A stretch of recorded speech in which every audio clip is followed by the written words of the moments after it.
बिस्मिल्लाहिर्रहमानिर्रहीम। अल्लाहुम्मा सल्लि अला मुहम्मद व आलि मुहम्मद वअज्जिल फरजहुम। अहकाम रमज़ान की एक और नशिस्त के साथ आपकी खिदमत में हाजिर हैं और आज हमारा मौजू है मुब्तिलात रोज़ा, वो चीज़ें जो रोज़े को बातिल करती हैं। वो कौन कौन सी चीज़ें हैं जिनसे माह रमज़ान या माह रमज़ान के अलावा रखा जाने वाला रोज़ा बातिल हो जाता है।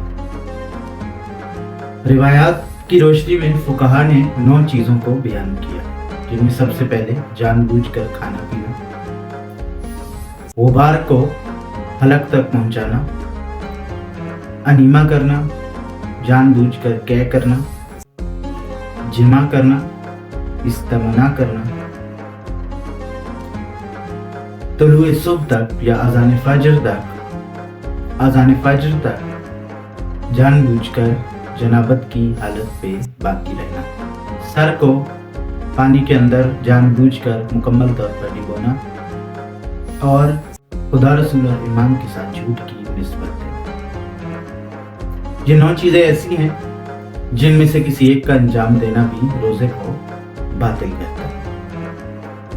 इनमें सबसे पहली चीज़ पर हम आज बात करेंगे और वो है खाना पीना। अगर कोई शख्स जानबूझकर अज़ान सुबह से लेकर अज़ान मगरिब तक खाए पिए तो उसका रोज़ा बातिल शुमार होगा। लेकिन अगर कोई शख्स भूल जाए कि उसका रोज़ा है और वो कोई चीज़ खा ले या पी ले, चाहे उसकी मिकदार कम हो या ज़्यादा, उसका रोज़ा दुरुस्त है, उसका रोज़ा बातिल नहीं है। इसमें एक अहम चीज़ इंजेक्शन लगवाना। आयतुल्लाह खामेनी के फतवा के मुताबिक अगर कोई शख्स ग़ज़ा या ताकत का इंजेक्शन लगवाता है और रग में इंजेक्शन लगवाता है तो ये इंजेक्शन लगवाना रोज़े को बातिल कर देता है। हाँ, अगर वो उज़्व में इंजेक्शन लगवाता है और बेहोशी के लिए इंजेक्शन लगवाता है या ऑपरेशन में उसे इंजेक्शन लगाया जाता है ताकि उसका जिस्म बेहिस हो जाए, तो उस सूरत में उसका रोज़ा दुरुस्त है। आयतुल्लाह सिस्तानी के मुताबिक इंजेक्शन लगाने से रोज़ा बातिल नहीं होता, चाहे वो इंजेक्शन दवा के तौर पर हो, ग़ज़ा के तौर पर हो, कुव्वत के तौर पर हो। इस तरह से दमे के मरीज़ जो स्प्रे का इस्तेमाल करते हैं, अगर उनकी दवा खुराक की नाली में नहीं जाती और सांस की नाली में जाती है और उन्हें इस पर यकीन है कि वो जो दवा है स्प्रे करने से वो सांस की नाली में जाएगी, तो इससे भी रोज़ा बातिल नहीं होता। आँख या नाक में ड्रॉप्स डालने से दवा के तौर पर अगरचे उनका जायका हलक में महसूस हो, तब भी आए सिस्तानी के मुताबिक रोज़ा बातिल नहीं होता। इसी तरह से टूथपेस्ट करने से, ब्रश करने से भी रोज़ा बातिल नहीं होता, लेकिन इसमें यह एहतियात ज़रूरी है कि ब्रश करते हुए टूथपेस्ट के ज़र्रात हलक के अंदर ना जाए।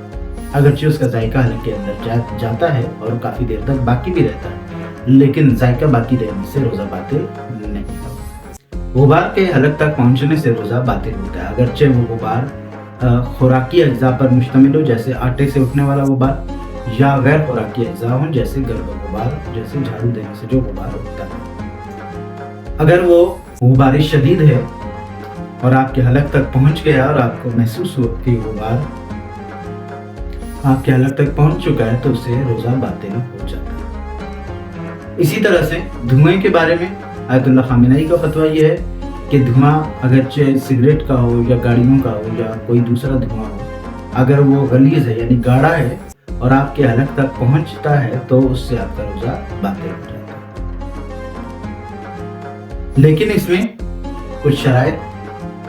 इसमें कुछ उमूर और दखील है। मसलन अगर वो गुबार गलीज़ ना हो यानी गाढ़ा ना हो और बहुत हल्का हो तो उससे रोज़ा बातिल नहीं होता। अगर आपको ये मालूम ना हो, अगर आपको ये यकीन ना हो कि गुबार हलक तक पहुंचा है, तो भी रोज़ा बातिल नहीं होता। अगर एक शख्स भूल जाए कि उसका रोज़ा है और गुबार उसके हलक तक पहुंच जाए, तो भी उसका रोज़ा बातिल नहीं होगा।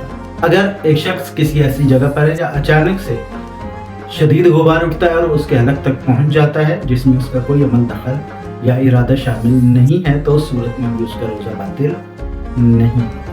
अगर एक शख्स ऐसी जगह पर है जहाँ अचानक से गर्द गुबार उसके हलक तक पहुंच जाता है और उसे अपना मुंह ढकने का मौका नहीं मिलता, तो भी उसका रोज़ा दुरुस्त है और उसका रोज़ा बातिल शुमार नहीं। इंशाल्लाह अगली वीडियो में मैं मज़ीद अहकाम के साथ हाजिर होंगे। तब तक के लिए फ़ी अमान।